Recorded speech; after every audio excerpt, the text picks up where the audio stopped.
Christian author Phil Yancey points to a story told by Ernest Hemingway in which a Spanish father decides to reconcile with his son. The father places an ad in a popular newspaper that reads, "Paco, meet me at the Hotel Montana at noon on Tuesday. All is forgiven." The father was surely surprised when he arrived at the hotel and found 800 young men named Paco waiting for their fathers. Now, what's more true? How common it was in that time to have the name Paco, or the universal need we all have to receive forgiveness? The idea of forgiveness and being forgiven is important and can go a long way in our life. It's also gained traction in the realm of books. If you look on Amazon.com and enter forgiveness, you'll find the result of 36,994 titles. That's astounding. It's also revealing. Perhaps there are 800 or more people named Paco who need forgiveness in their lives. Perhaps there are as many who long to forgive and are looking for the right path ahead. I need forgiveness.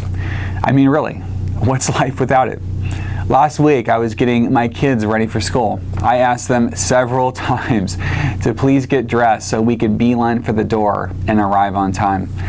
Finally, I raised my voice and unintentionally alarmed my middle son. I collected my thoughts, realized my response was disproportionate, walked up to him, looked him in the eyes and said, "I'm sorry. Daddy didn't need to say that so loud. Are we okay?" He thought about it for a moment and said, "Yeah, all right." It's amazing. He let it go. I felt better. The day went on. How about you? Do you have anyone in your life whom you might need to forgive? Is there anyone by whom you need forgiveness? Malachi McCourt, the Irish author and writer, once said that holding on to resentment is like drinking poison and believing the other person will die from it. It hurts the one holding on more than the person that needs forgiveness. And on the other side of things, how hard is it to muster these words?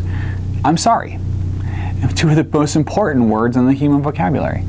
I wonder how many messes our country is in right now that could be resolved by those two simple words without explanations, excuses, or justifications.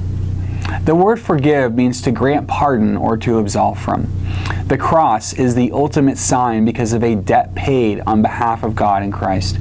The final words of absolution mean a lot when Jesus said, "Father, forgive them, for they know not what they do." That's you and me. That's big. In Christian parlance, it's the word grace. In golf, it's a mulligan. In everyday talk, it means a do-over or second chance, and they're innumerable in the economy of God. It's okay to need grace. It's okay to offer grace because we've received it from the one who's paid it forward to us in Christ. Are you a Paco? Do you know one? I do. Have a great week.